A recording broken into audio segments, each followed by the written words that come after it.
Hello बच्चों, कैसे हो? ठीक हो सारे? So welcome to my channel Science Guru और मैं हूं आपका अपना शिवम शर्मा। आज मैं लेके आया हूं पार्ट नंबर 8, जिसमें हम बात करने वाले हैं एस्केप वेलोसिटी। बहुत ही प्यारा कंसेप्ट है। ये बताएगा कि हम इस अर्थ की ग्रेविटेशनल फील्ड से बाहर कैसे निकल सकते हैं। अर्थ है, अगर अर्थ की ग्रेविटेशनल फील्ड से बाहर निकलना है तो कैसे निकल सकते हैं, वो इसके वेलोसिटी बताएगा। देखो, अगर मैं इस मार्कर को फेंकूं, ये नीचे आ गया, ये तो नीचे चला भी गया, ये नीचे आ गया, थोड़ा सा और फेंकूं, ये नीचे आ जाएगा, थोड़ा सा और फेंकूं, नीचे आ जाएगा, थोड़ा सा और।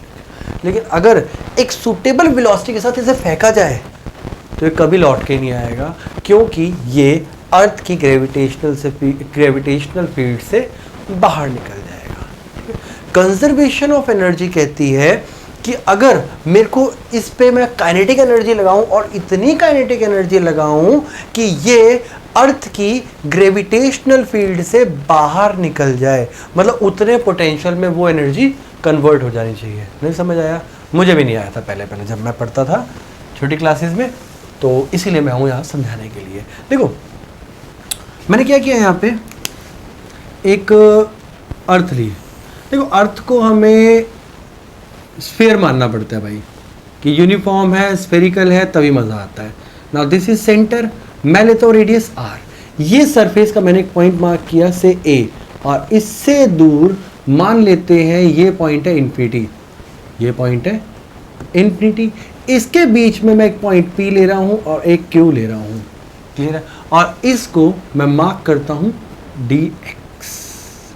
अब ये क्या बता रहा है? देखो, इस सरफेस पे अगर मैं बात करूं, ये रेडियस आर है और इसको यहां से लेके मैं डिस्टेंस ले रहा हूं एक्स।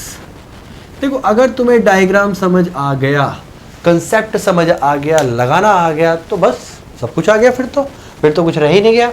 तो यहाँ पे क्या हो रहा है, बेसिकली हमने यहाँ से सरफेस से ऐसे फेंकनी है चीज को कि वो इन्फिनिटी, मतलब ग्रेविटेशनल फील्ड से बाहर हो जाए। देखो, एक पॉइंट तो ऐसा होगा कि जहां पर जाने के बाद अर्थ पे वापस ना आया जा सके, ऐसा पॉसिबल तो है ना। वही वेलोसिटी को हम निकालने वाले हैं। तो इसके वेलोसिटी होती क्या है? The minimum velocity required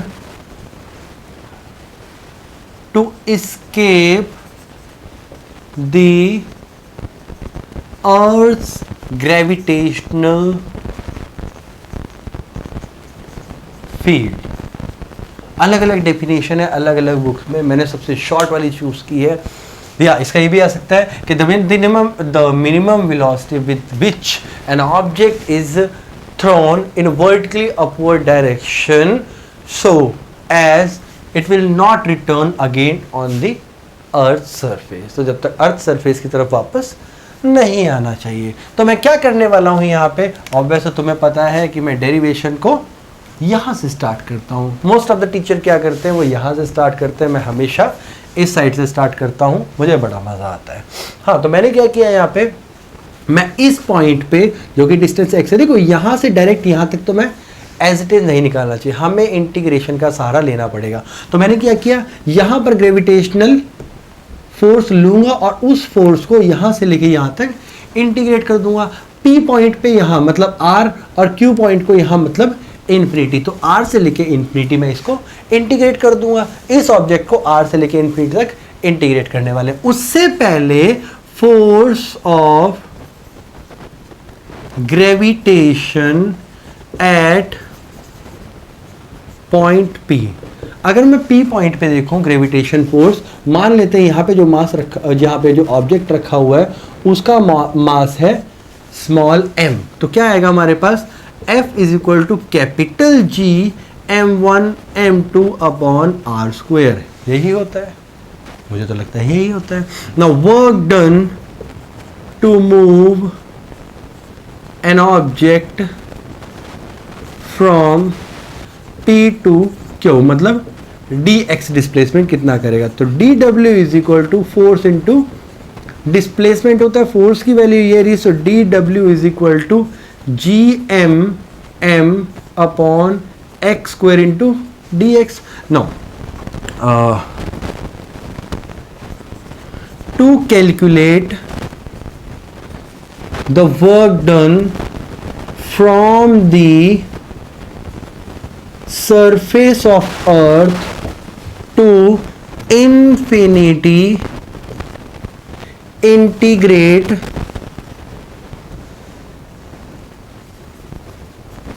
above equation. जो ऊपर वाली इक्वेशन है इंटीग्रेट कर दो फ्रॉम r टू इन्फिनिटी. इतनी सारी स्टेटमेंट मैंने लिख दी, बट मैं स्टेटमेंट नहीं लिखता हूँ, मैं सिर्फ जो मुंह से बोलता हूँ वही मेरी स्टेटमेंट होती है. क्योंकि अगर मैं स्टेटमेंट लिखने को बैठ जाऊँ तो मैं पता है बेटा कि यहाँ पर मुझे रात हो जाएगी पूरी ना, 2-2 घंटे की वीडियो बनेगी, क्योंकि पॉसिबल नहीं. हमें फॉर्मूले से मतलब है, डेरिवेशन से मतलब है, कंसेप्ट से मतलब है, बस. ये डेरिवेशन वगैरह बेटा तुम नॉन मेडिकल के स्टूडेंट हो, इंटेलिजेंट हो बहुत, तुम्हें क्या ज़रूरत है इन सब चीज़ों की. हाँ, तो मैं इसको इंटीग्रेट करने वाला हूँ डी को 0 से लेके w तक एंड GMM, ये रहा हमारे पास क्या कांस्टेंट, एंड 1/x² को हम इंटीग्रेट करने वाले हैं r से लेके इन्फिनिटी. एक बार चेक कर लो वीडियो में फ्रेम आ रहा है या नहीं आ रहा है. आ रहा है, ठीक है. नाउ इसको जब इंटीग्रेट करूंगा तो यहाँ आ गया w एंड यहाँ आ गया capital G small m, capital M के साथ. एंड इसकी जब इंटीग्रेशन करेंगे तो लास्ट पार्ट में मैंने करवाई थी x⁻² जाएगा. इसके बाद जब इसकी इंटीग्रेशन करूंगा मैं तो w is equal to capital G m x⁻1 आ जाएगा. कैसे देखो, इंटीग्रेशन करते वक्त r से लेके इन्फिनिटी, जब मैं इंटीग्रेशन करता हूं तो इसमें 1 ऐड कर देता हूं और यहाँ पे -2 + 1 डिनोमिनेटर में लिख देता हूं, तो r से लेके इन्फिनिटी. नाउ तो w is equal to capital GMM क्या आ गया हमारे पास 1/x with negative sign and limit क्या आ गई r से लेके इन्फिनिटी. क्यों, देखो ध्यान से देखेंगे, ये -1 था, x⁻1 इज नीचे आ गया और ये माइनस मेरा बाहर आ गया. इसमें वैल्यू पुट करेंगे तो w is equal to capital GMM, ध्यान देंगे -1/∞ -1/r एंड 1/∞ इज बेसिकली 0 क्योंकि नीचे डिनोमिनेटर में बहुत बड़ी वैल्यू है. एंड माइनस माइनस प्लस हो जाएगा तो w is equal to capital GM/r. ये रहा वर्क डन. क्लियर है. नाउ ये इक्वेशन आ गई 1. मतलब हमें इतना वर्क डन करना पड़ेगा. अगर मुझे ऑब्जेक्ट यहां से लेके इन्फिनिटी तक लेके जाना है तो मुझे इतना वर्क डन करना पड़ेगा, और इतना वर्क डन करने के लिए मुझे उतनी एनर्जी लगानी पड़ेगी. इजी तो है. तो मैं क्या करने वाला हूं, यहां से नीचे से इतनी तेज वेलोसिटी से फेंकूंगा कि वो काइनेटिक एनर्जी होगी, और काइनेटिक एनर्जी को हम बदल देंगे वर्क डन में, और इसके बाद वो कभी वापस नहीं आएगी. और यही कंसेप्ट यूज करते हैं सैटेलाइट लॉन्च करने के लिए, या फिर जो चंद्रयान मिशन यूज किए गए हैं उसके लिए यही सब कैलकुलेट करते हैं. देखो हम जो यहाँ पे कंसेप्ट करते हैं, इस कंसेप्ट में एयर रेजिस्टेंस नहीं लेते हैं. एयर रेजिस्टेंस कैसे लेंगे, हमें पता ही नहीं एटमॉस्फेयर की कंडीशन कैसी है. बट जब एक्चुअल प्रैक्टिस में ये किया जाता है तो हर चीज़ को ध्यान में रखा जाता है, चाहे वो एयर रेजिस्टेंस हो, चाहे वो एटमॉस्फेयर की डेंसिटी हो, या हो कुछ भी. तो इससे आगे करवाने वाला हूँ. ऑब्वियस मुझे इरेज करना होगा यहाँ से करते हैं.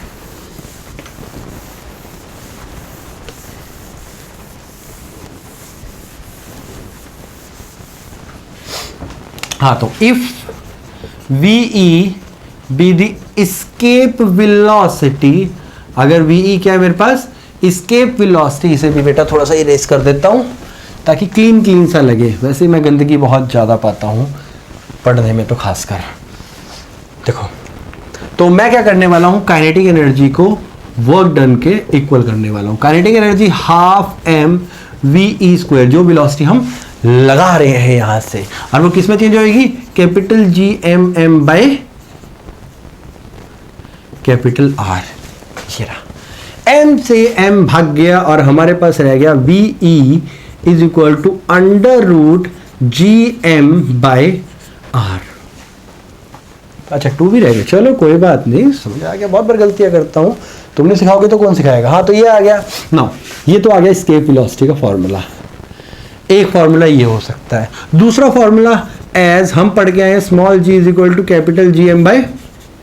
आर, यही होता है। और जब ये यहाँ पे मल्टीप्लाई होगा, जब ये यहाँ पे मल्टीप्लाई होगा, कुछ गड़बड़ होगी हमारी, 1/r नहीं, ठीक है।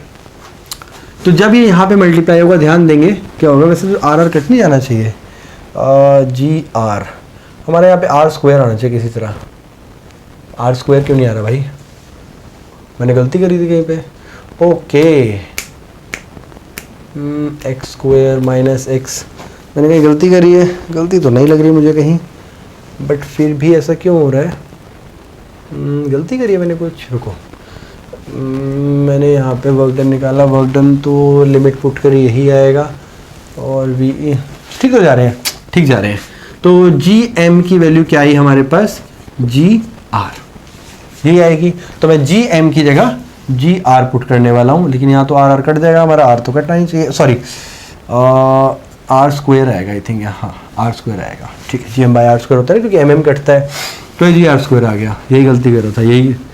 नो, मैं यहाँ पे वैल्यू पुट करूँगा तो क्या आएगा, वेलोसिटी, इसके velocity is equal to under root 2, तो रहा वैसा ही, G R square upon R, इससे काटा, which implies velocity escape is equal to 2gr. wow, now this is the escape velocity, किसके लिए, अर्थ के लिए, क्यों, क्योंकि यहाँ पे मैं एक्सेलरेशन ड्यू टू ग्रेविटी ले रहा हूँ, पर ये किसके लिए, ये तो हर प्लेनेट के लिए।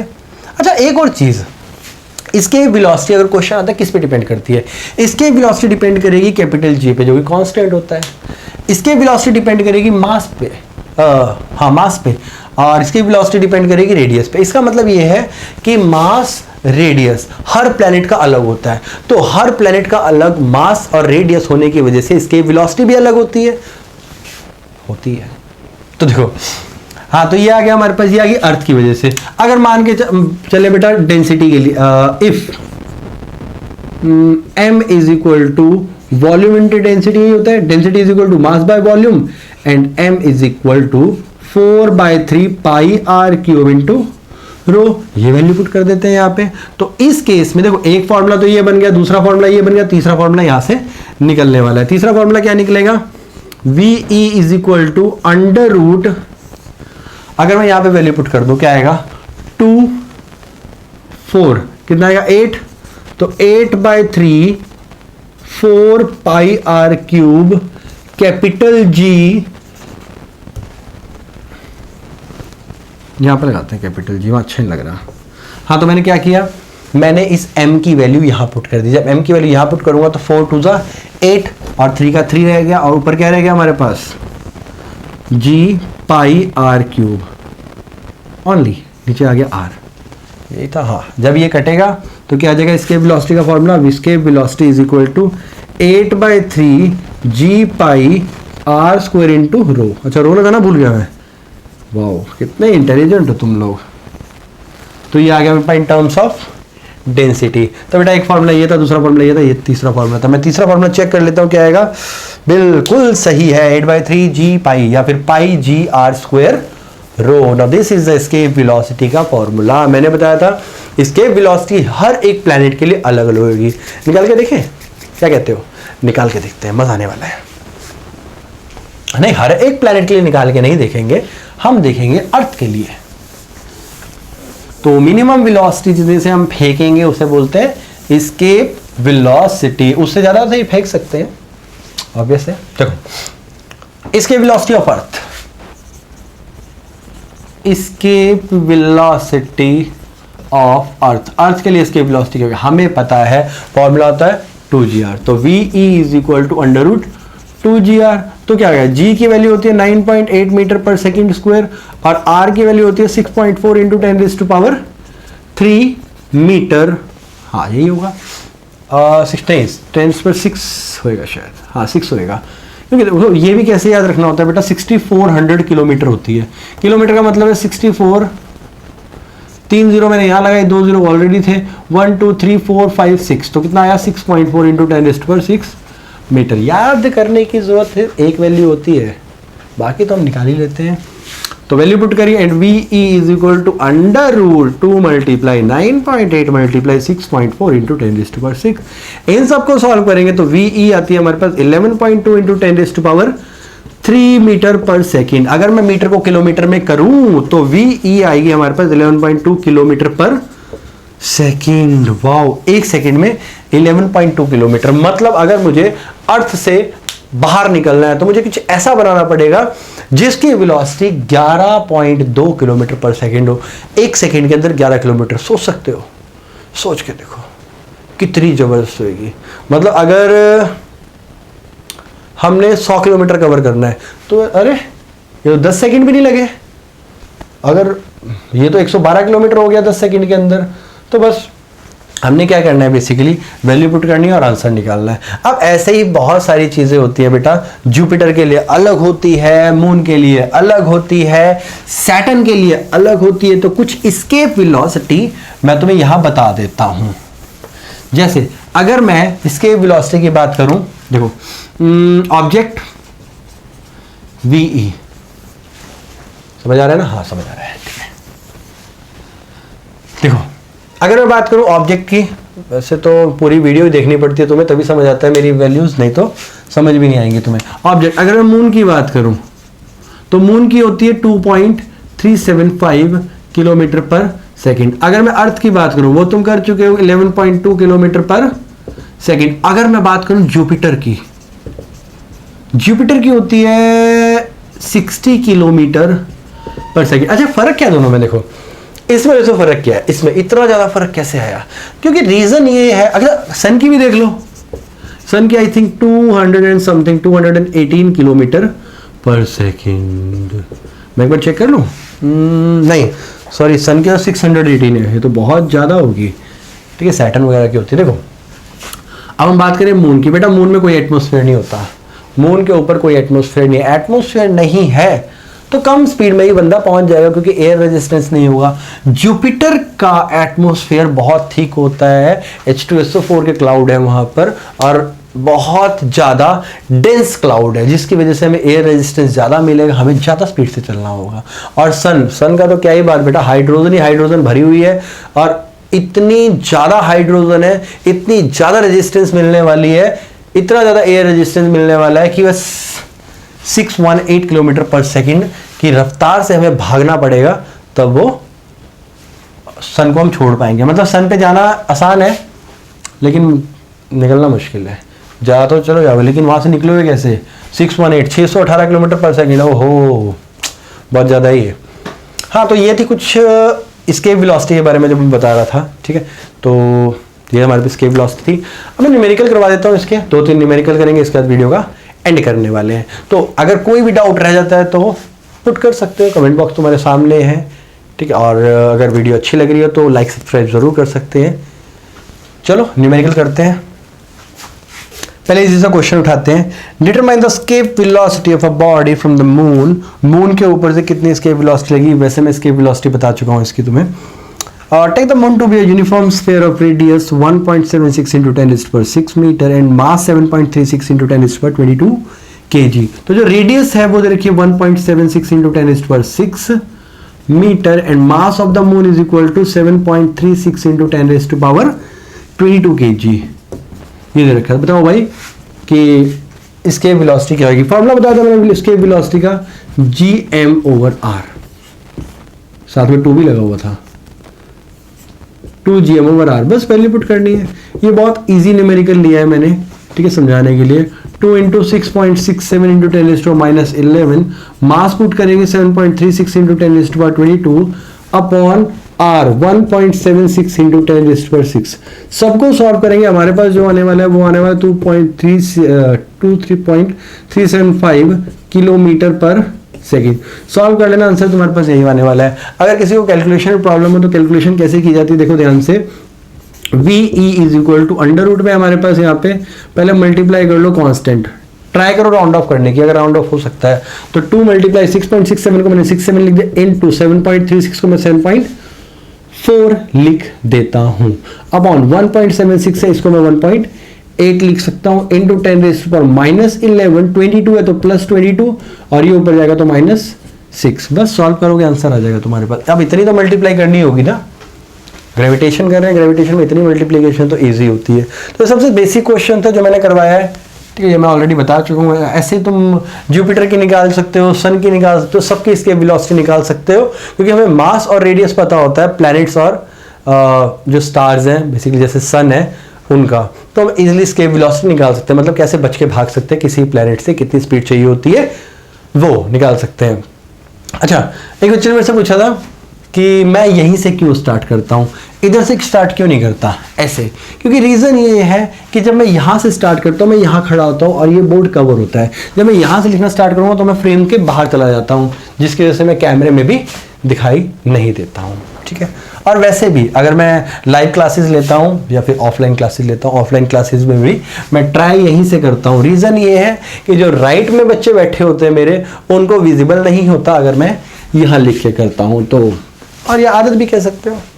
ठीक है, ये एरिया बहुत अच्छे से क्लियर होता है इसलिए मैं करता हूँ। चलो देखो, एक क्वेश्चन है, बहुत अच्छा क्वेश्चन है, ध्यान से समझेंगे क्या है। Black hole is a body from whose surface nothing may even escape. What are the conditions for the uniform spherical body of a mass m to be black hole?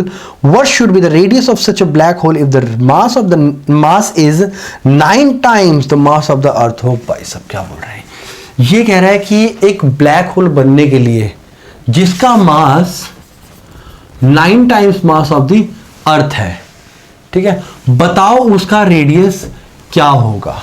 ये बोला है, जिसमें से ब्लैक होल की बात करें तो black hole ऐसी चीज है जिसमें से कोई भी स्केप नहीं कर सकता, अगर उसमें से स्केप करना है तो बताओ उसकी रेडियस कितनी होनी चाहिए, जिसका मास 9 टाइम मास ऑफ अर्थ होगा। क्या लगता है कितना होना चाहिए, सोचो, अगर 9 times mass of the earth आ गया। अगर हम रेडियस की बात करें अर्थ की रेडियस होती है 6400 किलोमीटर, तो अगर 9 टाइम्स इसी का 9 टाइम्स करोगे तो कितना होगा, 9 इंटू 6400 किलोमीटर, ये तो बहुत ज्यादा हो गया। क्लियर है, लिख, हमें कुछ ऐसा चाहिए जिसकी डेंसिटी बहुत ज्यादा कम हो, क्योंकि ब्लैक होल क्या चीज होती है, ब्लैक होल इतना ज्यादा डेंस होता है कि इवन उसमें से लाइट तक स्केप नहीं कर सकती है, इतना ज्यादा डार्क होता है वो और इतना ज्यादा डेंस होता है, डेंसिटी बहुत ज्यादा होती है, तो डेंसिटी होने की वजह से उसे ब्लैक होल कहा जाता है। एनीवेज, यहाँ जो ब्लैक होल के बारे में तो मैंने एक वीडियो बनाई थी, चेक कर सकते हो, शायद ब्लैक बॉडी रेडिएशन या फिर तो मिल जाएगी, चेक करना ब्लैक बॉडी रेडिएशन में, वहाँ मैंने बताया हुआ ब्लैक होल कैसे होती है, थ्योरी ऑफ रिलेटिविटी में समझाया हुआ है मैंने। नाउ देखो, यहाँ आगे बढ़ते हैं।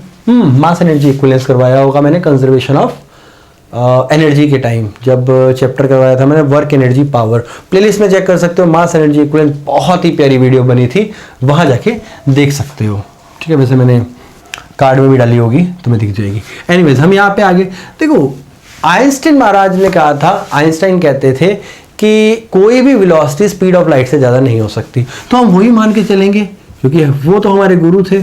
तो सी जो वेलोसिटी है वो सी से हमेशा छोटी रहेगी या फिर इक्वल रहेगी, इससे ज़्यादा नहीं हो सकती। तो अगर मैं इसकी बात करूं तो √2gm upon r is less than equal to c। हमें क्या निकालना है, r की वैल्यू, वहां किया स्क्वायर आ गया, तो 2gm बाय r मैं इक्वल मार्क कर रहा हूं, यहाँ पे r आ गया and r is equal to c आ गया, यहाँ से अंडर रूट हटा, वहां स्क्वायर आ गया एंड r की वैल्यू क्या आएगी हमारे पास, 2gm upon c square. Value put करेंगे, 2 मल्टीप्लाई 6.7 इंटू 10⁻11 मल्टीप्लाई m की value 9 times mass of the earth upon c की वैल्यू 3 इंटू 10⁸ का स्क्वायर। इन सबको सॉल्व करेंगे तो r is equal to 6.7 into 2 से करेंगे तो 6 2 12 मतलब 1.34, 13.1.34 या 13.4, तो 13.4 इंटू 9 इंटू 6.4 इंटू 10⁻6, ये मैंने क्या किया, ये बेसिकली मैंने मास ऑफ द अर्थ पुट किया। अच्छा, मैंने रेडियस पुट कर दी हूँ, गलती से होगी है। ठीक है, मास of the earth, mass of the अर्थ की बात करें तो 6.4 इंटू 10⁻24 होता है, चलो वही पुट कर देते, तो 6 इंटू 10⁻24। मैं चेक कर लेता हूँ एक बार, इतना ही होता है बट हाँ यही है। नो 3 इंटू 10⁻, मतलब 9 इंटू 10⁻3, 3 से 9, 8 टू 16। इनको सॉल्व करेंगे, सॉल्व करने का जो r की वैल्यू आई तुम्हारे पास वो कुछ 18 इंटू 10⁻2 आता है, विच इज 18 सेंटीमीटर। 18 आएगा, कितना आएगा, वेट, 9 पे 54 13 मल्टीप्लाई करेंगे, नो 18 नहीं आएगा, 8 आएगा। मतलब क्या है भाई, 8 सेंटीमीटर का ब्लैक होल, ऐसा पॉसिबल है? आंसर देखूं, हाँ ठीक है, यही आ रहा है, नियरली 8 सेंटीमीटर। सोच के देखो, अर्थ के जितना मास उसका 9 टाइम्स सिर्फ 8 सेंटीमीटर जगह में होगा। 8 सेंटीमीटर जगह में मतलब इतना बड़ा, अगर इतना बड़ा साइज, मतलब रेडियस है बेसिकली, तो इतना बड़ा हो सकता है, इतना बड़ा साइज होना चाहिए, लेकिन अर्थ के 9 टाइम्स ज्यादा उसका मास होना चाहिए। बेटा अभी तक कोई ऐसा मेटल नहीं है, कोई ऐसा मैटर नहीं है हमारे पास, ऐसा सब्सटेंस नहीं है हमारे पास जो इतनी चीज को इतनी ज्यादा डेंस कर दे। आने वाले टाइम पे होगा तो पता नहीं, तो सोचो अंदर क्या होगा ब्लैक होल के, मिस्ट्री है। तो मैंने बताया था ब्लैक होल बनने के लिए रेडियस कितनी चाहिए, 8 सेंटीमीटर, जिसका मास होगा 9 times that of the mass of the earth, 8 centimetre. अगर मैं इसको ड्रॉ करूं तो 8 सेंटीमीटर को जितना बड़ा बनेगा, हो सिर्फ इतनी सी चीज जिसका मास कितना होगा, अर्थ से 9 टाइम्स। ऐसा पॉसिबल भी नहीं होगा, मुझे लगता है। पॉसिबल भी कैसे होगा, सोचने वाली बात है। एक क्वेश्चन और करेंगे, देन वीडियो का एंड करेंगे। कॉपी पेन साथ में लेके बैठा करो, मजा आएगा तुम्हें भी, ठीक है। मुझे पढ़ाने में मजा आता है, तुम्हें पढ़ने में मजा आएगा अगर कॉपी पेन साथ में लेके बैठोगे तो। चलो देखो, एक क्वेश्चन और करेंगे, एनसीईआरटी का क्वेश्चन है, बहुत प्यारा क्वेश्चन है बट कॉम्प्लिकेटेड है थोड़ा सा, मैं पहले ही बताने वाला हूं। तो जो डरते हैं वो ना देखें, और जो निडर हैं, आगे बढ़ना चाहते हैं, वो देख सकते हैं। तुम्हारे पास ऑप्शन होता है, वीडियो बंद करके जा सकते हो। कितना बढ़िया ऑप्शन है ना ऑनलाइन वालों के पास, कि जब मन किया वीडियो बंद करी और चले गए। ठीक है बेटा, कोई भी वीडियो देखा करो, पूरी देखा करो, कट करके मत देखा करो। और मेरी तो स्पीडी वैसे 2x है, ठीक है। मेरी स्पीडी बोलने की इतनी है कि उसके लिए तुम्हें 2x लगाने की जरूरत है ही नहीं, वैसे ही पता लग जाएगा मैं क्या बोल रहा हूँ। देखो क्वेश्चन पहले बताता हूँ, ठीक है। क्वेश्चन करते हैं, देखो, 2 uniform solid spheres of radius of equal radii R but mass is m and 4m have a center to center separation 6r as shown in the figure. The 2 spheres are held fixed. A projectile of mass m is projected from the surface of the one sphere of mass capital M directly towards the center of the second sphere. Obtain the minimum speed v of the projectile so that it reaches the surface of the second sphere. देखो दो चीजें हैं, एक ये रहा, एक ये रहा। इसका रेडियस भी r है और इसका रेडियस भी r है। इसका मास m है और इसका मास 4m है, और दोनों के बीच में जो सेपरेशन है वो है 6r। यही बोला था उसने, यस 6r। तो इनके बीच सेपरेशन कितना बना, 4r, क्योंकि सेंटर सेपरेशन जो है वो सेंटर से लिया जाता है और सेंटर से ही दिया है इन लोगों ने। तो देखो मान लेते हैं मैंने यहां पर एक मास रखा, यहां पर मास रखा, उस मास को यहां से मैंने प्रोजेक्ट करना है with speed with velocity v जो हमने निकालनी है, और इसके सेंटर तक जाना चाहिए वो। तो कितनी स्पीड लगेगी, ऑब्वियसली इसकी भी ग्रेविटेशन होगी, इसकी भी ग्रेविटेशन पुल होगा। इसका ग्रेविटेशन पुल इजी होगा क्योंकि m है, इसका 4m है, इसका तो और ज्यादा होगा। ये ज्यादा तेज खींचेगी उस बॉडी को, ये थोड़ा कम तेज खींचेगी। मतलब सिंपल सी बात है, मान लो मैं यहां पे एक मास रखता हूं m, ठीक है, और मान लेता हूं कि ये हमारे पास x है फ्रॉम दिस, तो यहां पे कितना होगा 6r माइनस x। ये पॉइंट P ले लेते हैं। P पॉइंट ऐसा पॉइंट है, मैं मान के चल रहा हूं न्यूट्रल पॉइंट है। If P is a neutral point, neutral point क्या होता है, जहां पर दोनों की ग्रेविटेशन जीरो हो। क्योंकि देखो ये भी खींच रहा है, ये भी खींच रहा है, तो एक पॉइंट ऐसा होगा जहां पर ये बैलेंस होगी फोर्स। तो बस मैं वही करने वाला हूं, इन दोनों बैलेंस को, इन दोनों फोर्सेस को बैलेंस करने वाला हूं। तो पहले इसका निकाल लेते हैं यहां पे। तो force of gravitation capital G, force on small m due to capital M is equal to force on small m due to 4m। तो यहां पे क्या आएगा, capital G mass of one body mass of second body upon distance. This capital G mass of one body that is 4m and mass of second body divided by इन दोनों के बीच में distance कितना है 6r माइनस x। तो 6r आएगा, हाँ ये 6r आएगा सेंटर से अगर मैं लेता हूं तो 6 आर माइनस एक्स। ये आ गया मेरे पास। कैपिटल जी से कैपिटल जी भाग गया, एम से एम भाग गया, इससे ये भाग गया, क्या रह गया 4। तो देखते हैं ध्यान से, तो 4x square is equal to 6r minus X. ये इधर आएगा तो 4x square plus X plus 6r is equal to 0, मतलब माइनस में। क्लियर है? नो,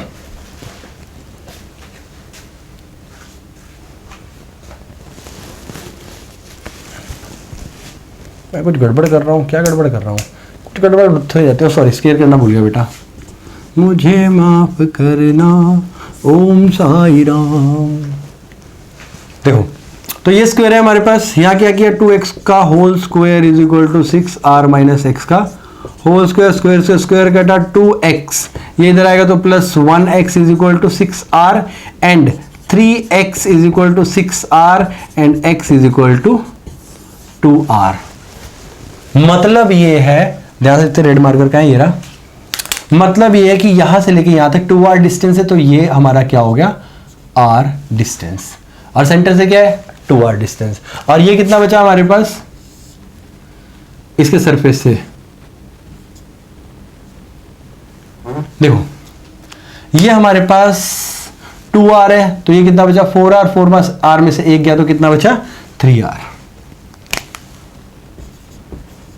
ये आ गया। अब देखते हैं मेन चीज तो अब रह गई है। अब देखो यहां पे एनर्जी है 0। एनर्जी 0 क्यों है? क्योंकि इसकी वजह से यहां पे पोटेंशियल और इसकी वजह से यहां पे पोटेंशियल सेम है। यही है, यहां पे दो चीजें, एक पोटेंशियल इसकी वजह से, एक पोटेंशियल इसकी वजह से। ठीक है ना? अगर मैं बात करूं इस बॉडी को, यहां पे देखो, यहां पे दो पोटेंशियल होंगे, एक तो इसकी वजह से, एक इसकी वजह से, ये होगा। ठीक है, बहुत बढ़िया। अब मुझे इस पॉइंट को यहां पे लेके आना है, तो मेरे को इतनी काइनेटिक एनर्जी लगानी होगी। मैंने क्या बताया, मैं ऐसे काइनेटिक एनर्जी लगाऊंगा सिर्फ कितनी, यहां तक पहुंचाने के लिए, क्योंकि यहां तक अगर आ गया वो पॉइंट, इसके बाद तो वहां पे तो अपने आप अट्रैक्ट हो जाएगा, वहां पे तो अपने आप अट्रैक्ट हो जाएगा, क्योंकि उसकी ग्रेविटेशन फील्ड में चला जाएगा। ये होगा। तो देखो, एक है energy at surface, energy at neutral point. Neutral point पे एनर्जी कितनी है? तो देखो एनर्जी एट सरफेस क्या होगी, एक तो होगी काइनेटिक एनर्जी, इसी को लगाना है ना हमने, प्लस पोटेंशियल एनर्जी, हाँ मतलब 1 की वजह से, यहाँ मेरे पास इतना स्पेस है नहीं तो मैं यहाँ पे पोटेंशियल एनर्जी m लिखने वाला हूँ। ऐसा करता हूँ pm लिख लेता हूँ, plus potential energy due to 4m is equal to, अब यहां पे क्या होगी, यहां पे सिर्फ पोटेंशियल एनर्जी होगी, क्योंकि जीरो काइनेटिक एनर्जी तो यहां से लेके यहां तक आके खत्म हो गई है। तो इस पॉइंट पे potential energy due to m plus potential energy due to 4m, बस इसको इक्वेट करो, आंसर आ जाएगा तुम्हारे पास। अब कैसे करना है वही मेन रीजन है। मैं एक बार देख लूं वीडियो चल रही है, नहीं कई बार वीडियो बंद हो जाती है और बहुत औखा हो जाता है। एनीवेज, यहां आ गया हमारे पास हाफ m v स्क्वायर, जो कि हम इसके वेलोसिटी लगाने वाले हैं, ये रहा नो, प्लस इस पे बात करते हैं। यहां पे इसकी वजह से पोटेंशियल कितना है, r ओनली r, तो minus gm m by r, यही था।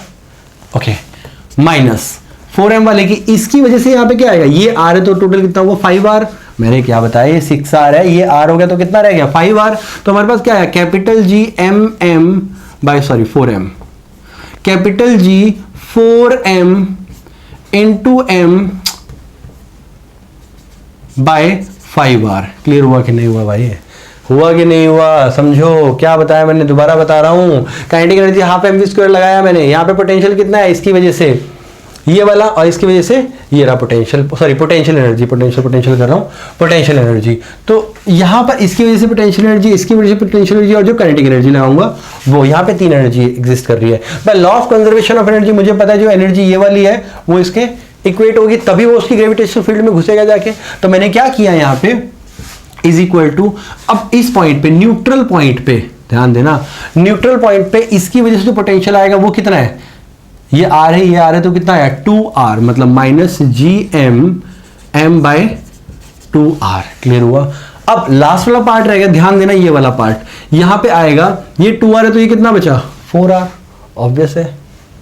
हाँ 4r, तो क्या आएगा हमारे पास minus capital G capital MI by 4r, यही आ गया। मैं चेक कर लेता हूँ कोई प्रॉब्लम तो नहीं आ रही है। प्रॉब्लम प्रॉब्लम प्रॉब्लम प्रॉब्लम तो आ रही है, क्या प्रॉब्लम आ रही है? प्रॉब्लम प्रॉब्लम प्रॉब्लम प्रॉब्लम ये आ रही है क्योंकि मैं यहाँ पे 4 लगाना भूल गया हूँ, बाकी सब सेम है। तो यहाँ कैपिटल G आ गया, यहाँ आ गया 4m।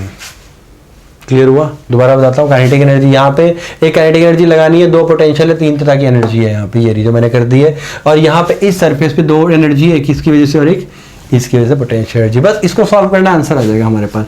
मैं क्या करने वाला हूँ, हाफ m v स्क्वायर तो एक तरफ रखूंगा, बाकी सबको एक तरफ ले जाऊंगा। इसको उधर लेके जाऊंगा तो क्या आया, gm m बाय r। मैं इसको उधर लेके गया, प्लस में गया माइनस g 4 में आएगा ना। मैं क्या कर रहा हूं, इन दोनों को वहां लेके जाऊंगा और ये माइनस में बाद में लिख दूंगा, ठीक है।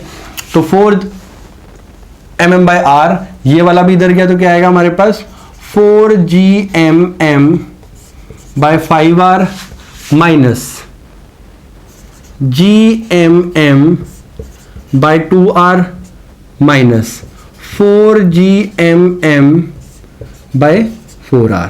ये तो 4 से 4 कट जाएगा, gm बाय r रह गया, मतलब ये वाला और ये वाला कैंसिल हो गया। ये अगर ध्यान से देखो, ये वाली टर्म और ये वाली टर्म कैंसिल होगी। अब अगर मैं इसमें से देखूं तो m भी कॉमन, मेरा मार्कर गिर गया,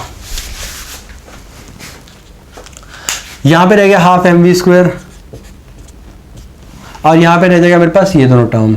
अगर इन दोनों टर्म की बात करूं, देखो जो कटा है वो क्या कटा है, ये वाला और ये वाला कटा है, राइट, ये दोनों कटे हैं।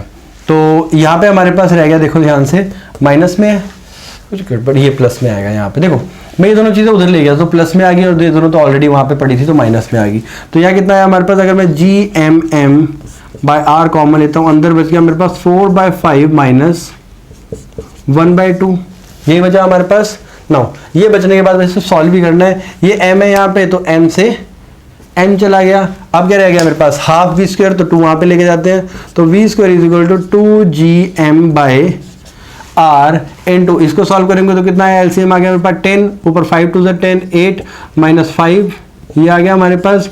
इसको भी सॉल्व करेंगे तो v square is equal to 2gm by r into, ये गए तो 3/10 आ गया, इसको काटेंगे तो 5 आ गया, and v square is equal to gm by r, और ये 3/5 आ गया। तो बस सॉल्व कर लेंगे हमारे पास आंसर आ जाएगा। स्क्वायर रूट आ गया, यहाँ पे अंडर रूट लगा दिया, बस ठीक है। एक बार आंसर चेक कर लो, इसके बाद फिर सॉल्व कर लेंगे बस। फिर अब यहाँ पे क्या करना है, हमें यहाँ पे ग्रेविटेशन कांस्टेंट डालना है 6.7 what ever the value, and यहाँ पे डालेंगे मास ऑफ दी, जो भी दिया नहीं, मास हमें दिया नहीं, सिर्फ वेरिएबल में रखा है कैपिटल M 4m बस। तो यहाँ तक क्वेश्चन ये वाला खत्म हो गया। वीडियो अच्छी लगी तो लाइक ज़रूर कर देना, एक बहुत मज़ा आता है देख के जब तुम लोग लाइक करते हो, ठीक है। और कॉपी पेन साथ में लेके बैठा करो, फिर बोलूँगा मैं, ठीक है। पार्ट 8 कवर हो चुके हैं, इसके वेलोसिटी तक हम पहुँच चुके हैं। इसके वेलोसिटी के बाद हम कवर करने वाले हैं ऑर्बिटल वेलोसिटी। ऑर्बिटल वेलोसिटी के बाद कुछ जियो स्टेशनरी सैटेलाइट्स के बारे में बताऊँगा कि क्या होती है, कैसे लॉन्च होती है, और वो हमेशा सामने क्यों होती है। कभी भी देखना छत पर चढ़ के भाई अपनी या अपने पड़ोसियों की, तो एयरटेल की अगर डिश है तो वो एक ही तरफ होगी। मान लो 10 घर है, 10 की एयरटेल डिश लगी है या कोई भी डिश लगी है, तो वो एक तरफ होगा, उसका मुंह, सबका मुंह एक ही तरफ होगा। ऐसा क्यों, वो बताने वाला हूं जियो स्टेशनरी सैटेलाइट में। उसके बाद हम करेंगे केपलर्स लॉ, वेटलेसनेस, आइंस्टाइन को बीच में घुसाएंगे, बस उसके बाद फिर ये चैप्टर खत्म हो जाएगा। फिर मैं लेके आऊंगा एक न्यू चैप्टर जो कि हमारे पास चैप्टर नंबर 9 होगा, ठीक है। तो अच्छी लगी हो तो वीडियो को मैं अगेन बोलूंगा लाइक कर देना। फिर मिलते हैं अगली वीडियो में, तब तक के लिए ध्यान रखिए और पढ़ते रहिए।